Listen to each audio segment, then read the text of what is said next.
Well, I think it starts with our returners, and those guys were sixth, seventh, eighth men last year. I think they've dominated the role. I think they had great leadership last year that kind of gave them a perspective of how to manage a group. And then, I think this summer we dominated our summer from what we did on the court to what we did off the court. I thought we connected really, really well, and I think my coaching staff did a phenomenal job identifying the right guys to bring into the program.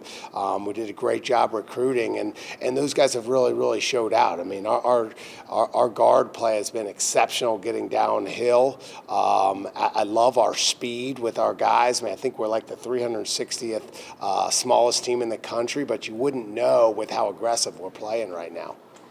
How do you keep the early season success rolling into conference play now that that's beginning for you guys? I mean, that's a huge question mark of how you do that. I mean, when you get your guys in a good flow, how do you maintain that? That's where you hope good leadership and maturity stands out. I love what we have in our program with that. I think Anthony and Q have done an exceptional job with that, and then some of the newcomers from Jalen to Rashid. I mean, those guys have been around the block a little bit. Particularly Rashid. I mean, he took his team to the NCAA tournament last year, and just we got a lot of guys that operate at a high level, and we call them pros. They operate like pros. I mean, they're where they need to be. They take care of their bodies. They're really good in the classroom. They're really good in the community, and it keeps the drama to a minimum, and that's how you get to focus in on your basketball. What's impressed you the most through these first 7 games? Honestly, the defensive end of the floor. Recruiting the right guys who have the skill set that fits with our offensive system of playing fast and, attacking space. Like, we knew we'd have that. But on the defensive end, the fact that, 31% of our points are coming off of turnovers.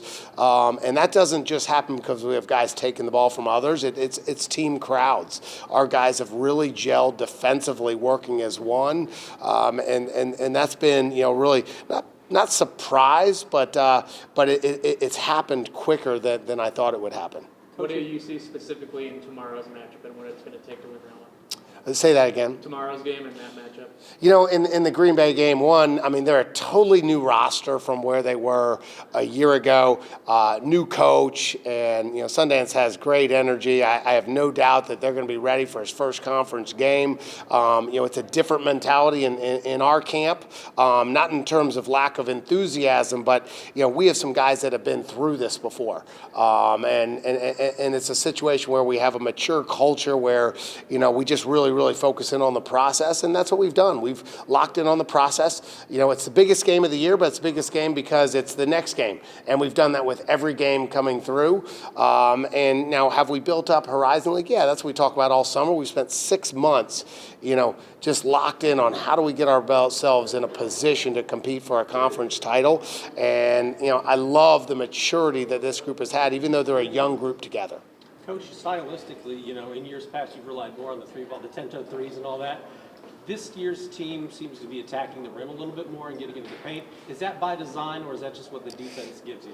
It's what the defense gives us, and then it's also where our talent level is. I mean, if you look back on the 2017 and 2018 teams where we were really, really good getting downhill, and one of those years I think Conchar was playing the 4-man. That's where this team kind of fits in. I mean, we got 4 guys that are starting right now that all have guard skills to be able to get downhill, so we're taking advantage of matchups in flow. We hit 14 threes against South Dakota out in Arizona, and so that's part of what we do. And league play, people figure out what you do well. I got no doubt that the league is going to dive in and say, all right, we're going to make them shoot the 3, and I'm happy with that. This team really, really shoots it, and they're going to get 10-toe threes just like past year's teams, but we don't have to rely on it. When you got guys who can get downhill, that's how it helps you win the free throw battle, and that's always been a key component of our style of play.